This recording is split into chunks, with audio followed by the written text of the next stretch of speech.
Bonsoir à tous, bienvenue à l'espace l'invité du journal Actu 5 sur la télévision Monopole. Très heureux de vous recevoir, très heureux d'être avec vous pour vous présenter l'invité du journal. Aujourd'hui, nous avons avec nous un invité très spécial.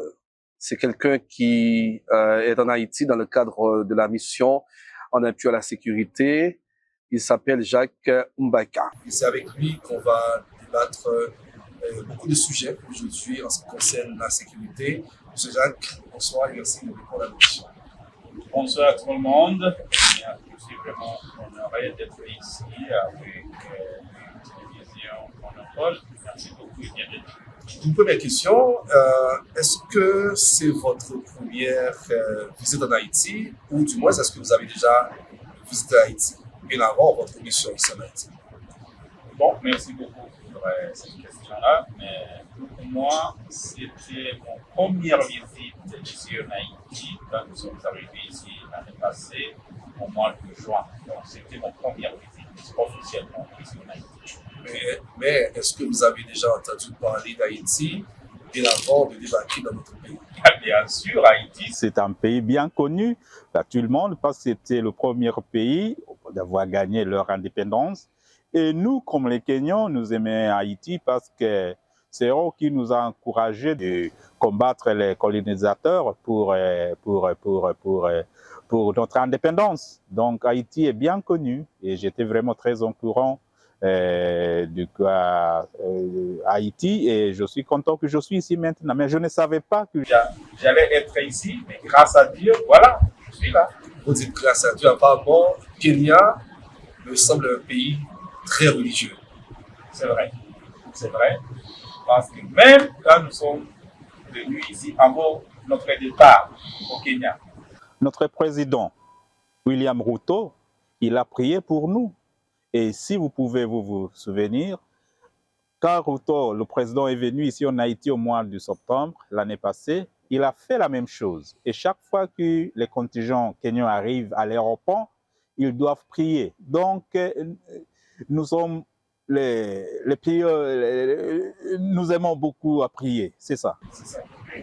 Maintenant, vous êtes en Haïti, qu'est-ce que vous dire d'Haïti présentement? Puisque vous êtes là depuis quelques mois, est-ce que ce pays vous tient à cœur? Est-ce qu'il y a quelque chose qui vous étonne? Dites-nous, quel est votre avis d'Haïti? À vrai dire, Haïti, c'est un bon pays. C'est un bon pays s'il y avait de la paix. Mais malheureusement, nous savons ce qui se passe. Haïti, c'est un pays qui a beaucoup de belles plages, je sais ça. Il y a des villes comme Cap-Haïtien, de très belles villes. Alors, s'il y avait de la paix, moi je dirais que Haïti, c'est le plus grand pays au monde. Merci pour cette félicitation et cette remarque très très importante. Mais en Haïti, on m'a dit que vous avez appris à parler créole. Oui, c'est vrai. C'est très intéressant. C'est une langue très intéressante. Oui.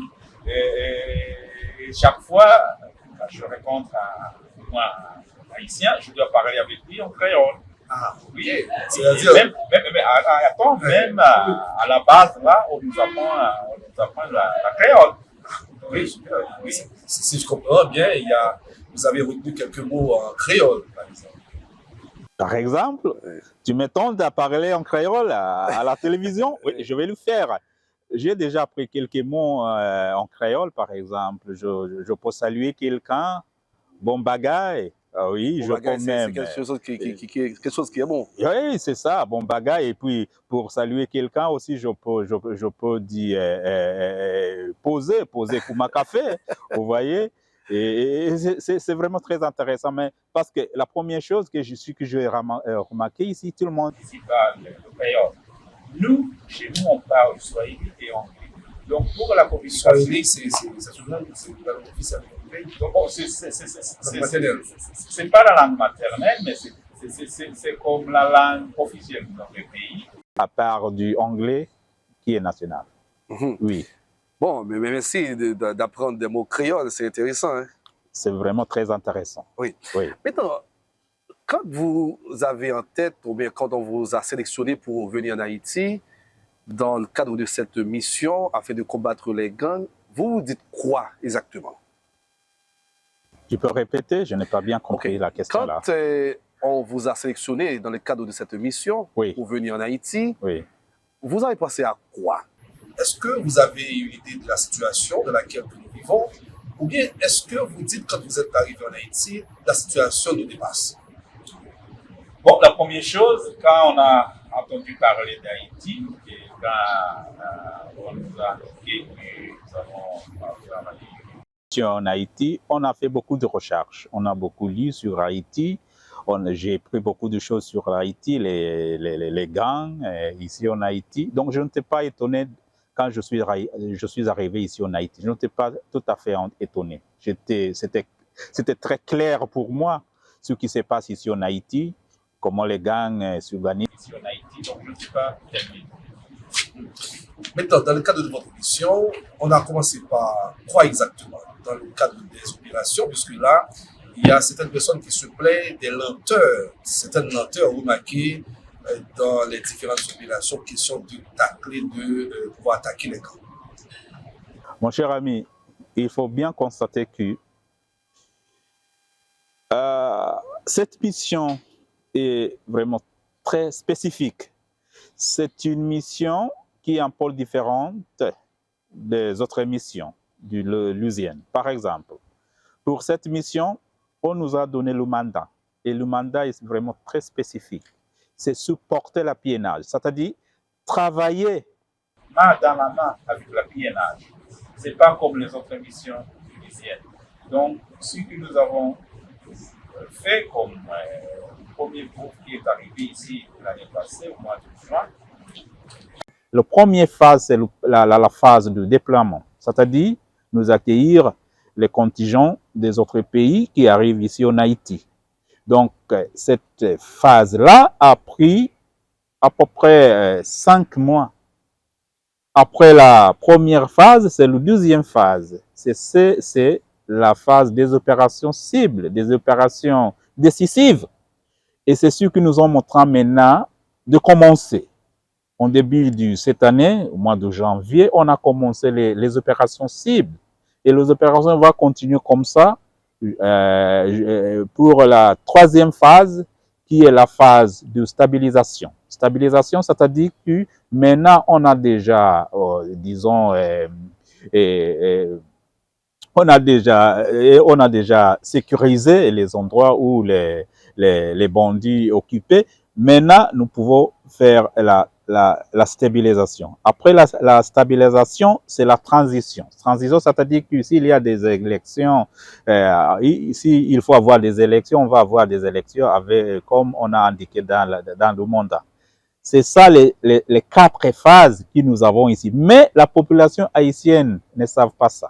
Ils pensent que tu arrives, tu commences à combattre les gangs. Mais il faut beaucoup de planification.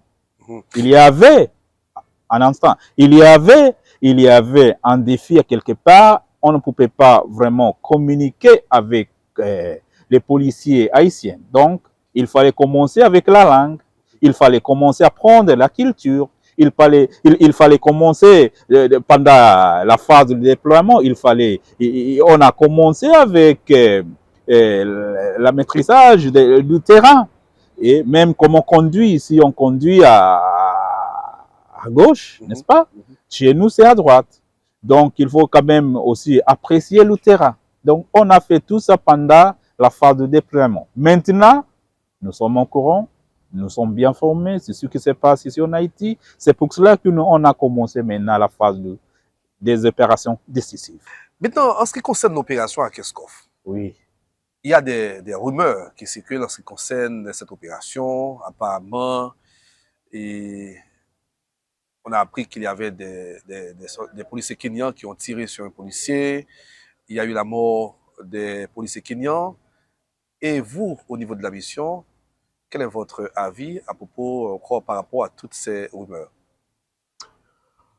Bon, pour les opérations à Kencroft, ce sont les opérations conjointes qu'on fait entre la PNH et la mission MSS. Et ça continue toujours, même il y a 2 semaines, le DG PNH, M. Ramon, et le commandant en chef, M. Godfrey Otunge, ils étaient là à Kenkonf pour diriger les opérations. C'est pas vrai qu'on a les policiers kenyans ont tiré sur les policiers haïtiens, c'est pas vrai. Ce que nous faisons, nous, comme la MSS, nous avons fait une formation avec la PNH. Donc, nous savons comment se comporter quand nous sommes sur le terrain avec la PNH. Donc, si je comprends, les relations entre ouais, les policiers kenyans et oui, les policiers haïtiens oui, vont bon train. Oui, la relation est vraiment super. Okay. La relation est vraiment très étroite. Et c'est à cause de ça que maintenant, les propagandistes ont constaté ça.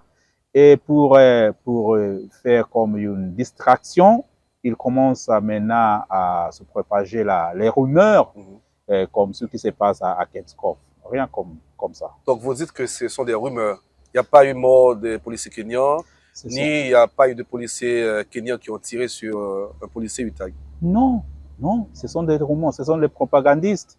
Ce sont les gens qui propagent les misinformations. Ce sont les gens qui savent bien que si il fait ça, donc peut-être la relation va être déchirée. Mais je dois assurer à la population haïtienne que nous allons continuer à travailler avec et supporter la PNH plus qu'avant. Mais les rumeurs font état également les relations entre le DG de la PNH et le commandant-chef de la mission qui ne sont pas de... Mon ami, tu vois, je ris. Pourquoi est-ce que je ris? Je ris parce que moi, comme porte-parole, je connais bien le DG PNH, mon ami, Nomil Ramon. Le fausse commandant MSS, c'est mon chef. Et partout où il va, je lui suis, je suis toujours avec lui. Un jour ne passe jamais sans mon chef, M. Otunge. Il doit aller voir M. Ramon. Donc, ils travaillent toujours comme des frères. On les appelle les jumeaux. Ils sont des frères comme les jumeaux. C'est ce qu'on les appelle. Chaque fois, ils ont une réunion ensemble. Donc, c'est pour la distraction qu'on dit qu'il y a... Vous pensez qu'il peut y avoir un secteur qui cherche à vous diviser dans le cadre de votre mission? Comment? Est-ce que vous pensez qu'il y a un secteur qui cherche à vous diviser dans le cadre de votre mission en Haïti? Oui, et ça se voit. Et tu sais pourquoi? C'est parce que nous avons déjà maintenant commencé la phase qui est vraiment très stratégique, la phase des opérations cibles.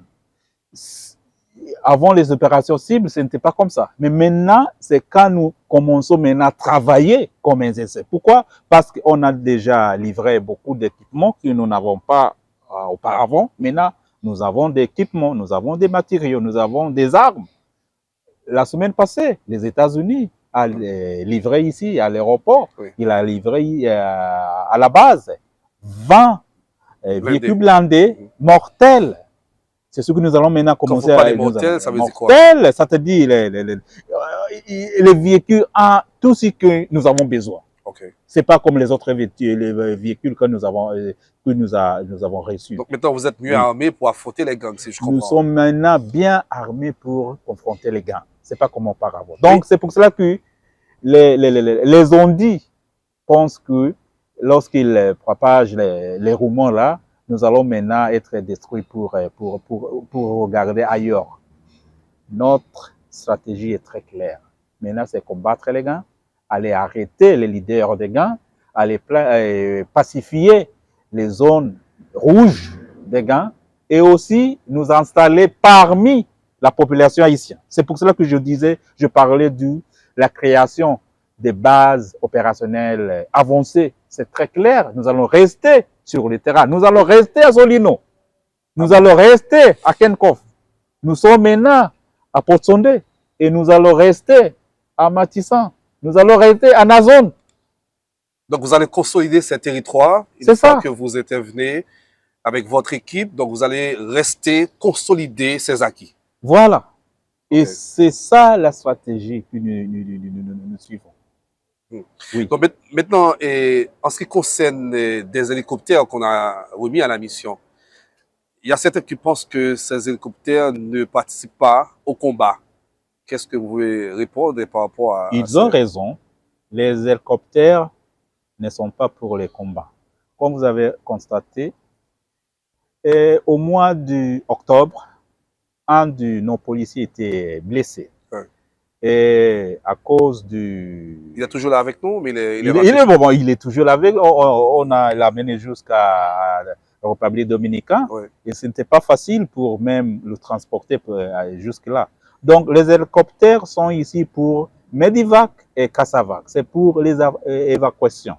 Et en même temps, on peut utiliser les hélicoptères pour insérer les policiers sur le terrain, hein, s'il y a une attaque. Mais ils ne sont pas pour les combats, et désormais ils ne sont pas pour les combats, mais je sais que beaucoup de choses se passent et j'espère qu'on va avoir les hélicoptères pour les combats. Mais pour ça, pour les El Salvador, c'est seulement pour évacuation. Mais est-ce que vous pensez qu'on peut combattre les gangs sans avoir d'autres matériels, notamment des avions? Pourquoi on n'a pas fait la demande à ce qu'on ait des avions pour pouvoir mieux combattre ces gangs? Si on a des avions, ça sera un avantage. Mais on va continuer quand même à combattre les gangs et je suis sûr que nous allons réussir à combattre les gangs, même si on n'a pas des hélicoptères de combat. Donc, ça doit être très clair. Pour les hélicoptères de combat, ça sera un avantage. Mais nous allons quand même continuer à poursuivre qu'on aille les hélicoptères. Et ça va aller, j'espère. Au niveau de l'international, on souhaite que cette mission qui est là, la mission de maintien de la paix, soit transformée en une mission onusienne. Est-ce qu'au niveau de la mission, on a été touché de cette demande? Et quel est votre avis? Est-ce que vous... On ne s'est pas touché, mon ami. Pourquoi? Parce que nous, comme MSS, nous sommes ici pour les Haïtiens. Nous sommes ici pour la population haïtienne. Si ça va servir la population haïtienne, pourquoi pas? Parce que nous, on nous dirige par le mandat. Et il y avait un défi. C'est pour cela qu'on a pris beaucoup de temps pendant les déploiements. Pour moi, il n'y avait pas assez de matériaux, il n'y avait pas assez du personnel. Il a pris beaucoup de temps pour les pays contributeurs d'amener leur personnel ici. Donc, si ça se transforme à l'usienne, ça va être très facile. Mais le plus important, le mandat va rester le même. Combattre les gangs. Ce ne peut pas seulement maintenir la paix, mais combattre les gangs. Si le mandat va rester le même mandat, ça va nous aider beaucoup. Et surtout au niveau des fonds. Si on va donner des fonds à cause de ça. Bon, vous avez dit, vous pouvez résister jusqu'au mois de septembre. En ce qui concerne les fonds, vous avez des fonds qui peuvent vous aider à maintenir la mission jusqu'au mois de septembre. Oui, et c'est clair, on a des fonds, mais on voit quand même assez de fonds. C'est pas assez. C'est pas assez. C'est pas assez, mon ami. C'est pas assez. Je crois. On a parlé tout à l'heure des opérations cibles. Oui. Est-ce que ça veut dire que vous établissez vos bases dans plusieurs zones du pays? C'est ça. La stratégie, c'est que nous pacifions un quartier et nous restons là-bas. Pourquoi? Parce qu'ici, on a constaté, on a remarqué que on se bat avec les gangs pendant le jour, et puis, pendant la nuit, ils rentrent, ils bloquent les routes. Et puis le matin, on commence encore ce qu'on a fait la dernière fois. Donc, pour qu'on puisse améliorer ça, nous allons maintenant créer au moins 12 bases opérationnelles. Vous avez votre base au Gonaïve, apparemment. Gonaïve? Oui, oui, à Port-Sondé, nous avons une base là-bas. Vous êtes en courant. Il y avait les commissaires qu'on a, les bondiers incendies. On a repris les commissaires-là. Maintenant, à Petite-Rivière, on a ouvert les commissaires-là. Il y a aussi à Liancourt, oui. Donc, et dans la capitale? Vous avez des bases également dans la capitale? Voilà, voilà. Et là, c'est ce que moi, j'aimerais quand même clarifier ça. J'ai vu, c'est là où j'ai vu que la rôle de la population est vraiment très, très important. Le mariage, police, population, très important. Et c'est pour cela que nous sommes maintenant nous allons poursuivre à créer beaucoup de bases opérationnelles avancées. Est-ce que vous êtes satisfait jusqu'à présent de votre présence ici en Haïti dans le cadre de votre mission? Est-ce que vous avez des notes? Est-ce que vous avez dit que ce sont des notes satisfaisantes? On est à 10%, on est à 5%, on est à 20% de votre mission? Cher ami, nous, premièrement, comme les Kenyans, nous sommes vraiment très fiers. Moi, je suis arrivé ici en Haïti, c'était dans les premiers contingents. L'année passée, c'était au mois de juin. Juin 2024. Oui, on a prié quand nous sommes arrivés ici. Oui, donc, comme MSS, nous sommes vraiment très fiers de ce que nous avons déjà fait. Premièrement, il y avait beaucoup de défis parce que c'est une mission. Mais on estime qu'il y a toujours des territoires qui ne sont pas débloqués, qui sont restés toujours bloqués. Par exemple, à Tissan, entre Nord, il y a des zones qui sont toujours restées bloquées. Pendant les opérations décisives, nous allons débloquer des routes. Si vous êtes en courant, il y a 2 semaines, les États-Unis a livré l'équipement, les véhicules pour la PNH. L'ambassadeur des États-Unis était, oui, il était avec le DG PNH. Ouais. Si je comprends, c'est que vous allez intensifier vos opérations dans les jours qui viennent. Oui, parce que maintenant nous sommes très prêts à faire ça. Premièrement, nous avons environ 1000 policiers à la base. Donc, c'est mieux qu'avant. Ouais. Et aussi, on a livré d'équipements, des matériaux, et tout ça. Donc, nous sommes prêts et nous allons maintenant continuer à intensifier les opérations décisives. Alors, on a fait cette remarque qu'il n'y a pas beaucoup d'autres policiers de la mission qui sont dans les rues. On ne voit souvent que les Kenyans. Où se passent les Guatémaltèques et les autres? Mais bon. Bon, oui, c'est vrai. Et ce que je dois souligner ici, c'est que chaque pays contributeur on l'a donné leur mandat spécifique. Okay. Pour nous, c'était combattre les gangs. Donc, nous sommes sur le terrain pour combattre les gangs. Pour les El Salvadoriens, c'est donner un appui, un support aérien avec les hélicoptères. Pour les Guatémaltèques, c'est quand même donner la sécurité statique, les bâtiments gouvernementaux, les infrastructures gouvernementales. Donc, c'est la sécurité statique. Okay. Pour les Bahamiens, c'est pour les maritimes, dans la mer. Donc, vous voyez, chaque pays contributeur a un rôle spécifique à jouer. Pour nous, c'est pour cela qu'on voit beaucoup de Kenyans, les policiers kenyans, sur la rue. Oui. Donc, tout le monde travaille, si je comprends. Tout le monde travaille. Au bénéfice d'Haïti. Ouais. Au bénéfice d'Haïti. C'est ça, tout le monde travaille, mon ami. Mais on est très confiant, on arrivera à éradiquer les gangs qui sont en Haïti. On est confiant au niveau de la mission? Par exemple, Kenya a contribué dans les missions presque 62. Oui, missions. Je sais que vous combattez des terroristes chez vous. Et aussi combattre des terroristes. Mais donc, pour nous, comme MSS, nous sommes sûrs que nous allons réussir dans cette mission. Nous sommes très sûrs. Oui. Un message d'espoir, probablement pour le peuple haïtien, un message qui pourrait permettre à cette nation qui fait face à l'assaut des gangs de croire en cette mission encore, parce que là, il y a une bonne partie de la population qui croit que les choses ne vont pas s'arranger. On va de mal en pire. Est-ce qu'il y a un message spécifique pour les Haïtiens? Premièrement, je respecte beaucoup, je donne beaucoup de respect à la population haïtienne. Pourquoi? Quand nous sommes arrivés ici l'année passée, ce sont les Haïtiens que nous avons accueillis ici en Haïti. Et ils nous ont accueillis chaleureusement. Et c'est pour cela qu'on a décidé de ne pas rester à la base et commencer avec les opérations décisives, les opérations sécuritaires. Deuxièmement, je dois quand même apprécier les policiers, l'agent de police du piénage. Ce sont les guerrières, ce sont les combatteurs. Ils sont vraiment très fiers, nous sommes très fiers des policiers haïtiens. On a perdu quelques policiers, c'est dommage, mais je dois apprécier la piénage. Ils travaillent dur, mais il faut quand même leur finir avec les matériaux suffisants comme les armes et tout ça.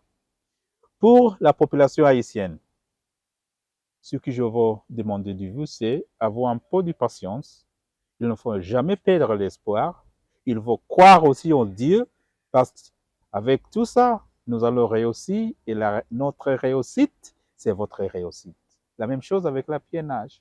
Lorsque nous voyons les piénages travailler dans la rue, nous sommes très fiers de la piénage. Leur réussite, c'est notre réussite. Et c'est ce que j'aimerais partager avec tout le monde qui m'écoute. Merci beaucoup, Monsieur Jacques Oumbaka, d'avoir répondu à nos questions. Mais je ne peux pas vous laisser partir sans vous dire, est-ce que vous aimez notre cuisine? Oh là là là là là là là, la cuisine la cuisine au monde, je pense. Hein? On va dire que vous aimez griot. Griot? Du riz, bon. Du riz sauce pois. Riz sauce pois, riz national. Et puis soupe jumeau. Et on a encore cabri grillé. Alors, vous savez comment on dit ça en français? Soupe jumeau? Oui. De la soupe giromo. Mais soupe, en créole, c'est soupe jumeau. Soupe jumeau, c'est ce qu'on a pris. Moi, je dis oui, ce qu'on a pris. Soupe jumeau, oui. C'est ce qu'on a pris. Mais c'est très bon, c'est très bon. Et vous aimez ça? J'aime ça, j'aime beaucoup, j'aime beaucoup. Et après, vous aimez riz national, notre légume? Chaque fois, moi, on ne peut pas passer 2 jours sans manger riz national. Oh my God. Oui, c'est ça. C'est bon. C'est très bon. C'est bon. Et notre café, vous avez goûté? Café? Ouais. Bon, pour le café, je sais que Kenya a le plus bon café au monde. Merci d'avoir répondu à notre question. Là, je ne peux pas me tenter. Kenya a le plus bon café du monde. Thé et café. C'est numéro 1. Merci beaucoup et à la prochaine. Merci. D'accord, voilà, nous avons reçu à notre espace invité du jour, M. Jacques Oumbaka. On a parlé sécurité, on a parlé beaucoup de choses. Dans les jours qui viennent, les Kenyans, que la mission va intensifier ses opérations contre les gangs qui sèment la terreur de la capitale. On a passé en revue également ses premiers jours en Haïti, comment il a trouvé Haïti, la cuisine haïtienne. Vous avez tout entendu et suivi cette entrevue. Merci à vous. À très bientôt.